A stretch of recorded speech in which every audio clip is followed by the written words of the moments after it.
जा, जैसा तेरा विश्वास है वैसा ही तेरे लिए हो। मेरे प्रिय भाइयों बहनों, मती द्वारा रचित सुसमाचार अध्याय 8। जब वह उस पहाड़ से उतरा तो एक बड़ी भीड़ उसके पीछे हो ली, और देखो, एक कोढ़ी ने पास आकर उसे प्रणाम किया और कहा, हे प्रभु, यदि तू चाहे तो मुझे शुद्ध कर सकता है।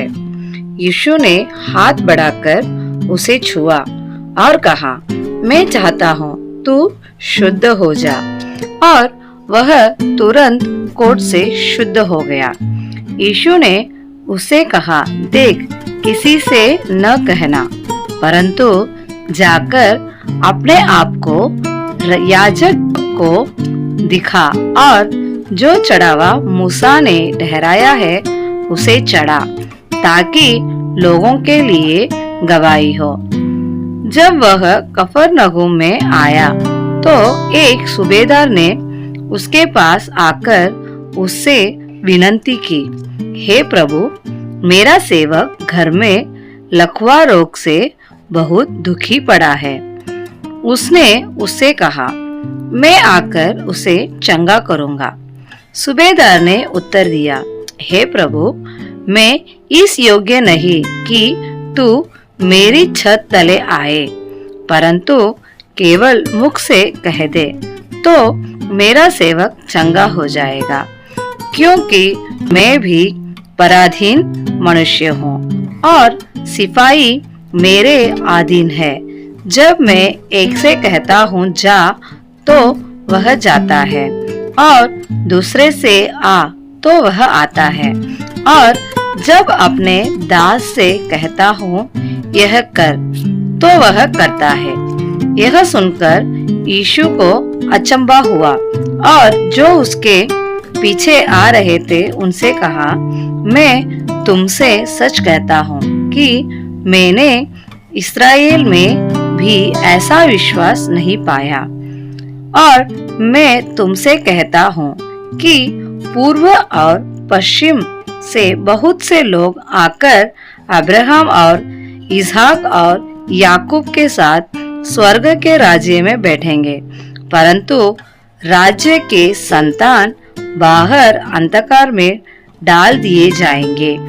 वहाँ रोना और दांतों का पीसना होगा। तब यीशु ने सूबेदार से कहा, जा, जैसा तेरा विश्वास है वैसा ही तेरे लिए हो। और उसका सेवक उसी घड़ी चंगा हो गया। यीशु जब पतरस के घर आया तो उसने उसकी सास को ज्वर में पड़ी देखा। उसने उसका हाथ छुआ और उसका ज्वर उतर गया, और वह उठकर उसकी सेवा करने लगी। जब संध्या हुई तब वे उसके पास बहुत से लोगों को लाए जिनमें दुष्टात्माएं थी, और उसमें उन आत्माओं को अपने वचन से निकाल दिया और सब बीमारों को चंगा किया, ताकि जो वचन यशाया भविष्यवक्ता के द्वारा कहा गया था वह पूरा हो। उसने आप हमारी दुर्बलताओं को ले लिया और हमारी बीमारियों को उठा लिया। यीशु ने जब अपने चारों ओर एक बड़ी भीड़ देखी तो झील के उस पार जाने की आज्ञा दी। तब एक शास्त्री ने पास आकर उससे कहा, हे गुरु, जहाँ कहीं तू जाएगा मैं तेरे पीछे हो लूंगा। यीशु ने उससे कहा, लोमड़ियों के बर्ड और आकाश के पक्षियों के बसेरे होते हैं, परंतु मनुष्य के पुत्र के लिए सिर धरने की भी जगह नहीं है। एक और चेले ने उससे कहा, हे प्रभु, मुझे पहले जाने दे कि अपने पिता को गाड़ दो। यीशु ने उससे कहा, तू मेरे पीछे हो ले और मुर्दों को अपने मुर्दे गाड़ने दे। जब वह नाव पर चढ़ा तो उसके चेले उसके पीछे हो लिए और देखो झील में एक ऐसा बड़ा तूफान उठा कि नाव लहरों से टंकने लगी और वह सो रहा था। तब चेलों ने पास आकर उसे जगाया और कहा, हे प्रभु हमें बचा, हम नष्ट हुए जाते हैं। उसने उनसे कहा, हे अल्पविश्वासियों, क्यों डरते हो? तब उसने उठकर आंधी और पानी को डांटा और सब शांत हो गया और वे अचंभ करके कहने लगे, यह कैसा मनुष्य है कि आंधी और पानी भी उसकी आज्ञा मानते हैं।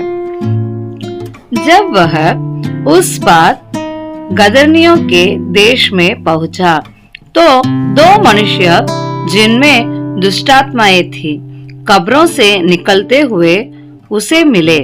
वे इतने प्रचंड थे कि कोई उस मार्ग से जा नहीं सकता था।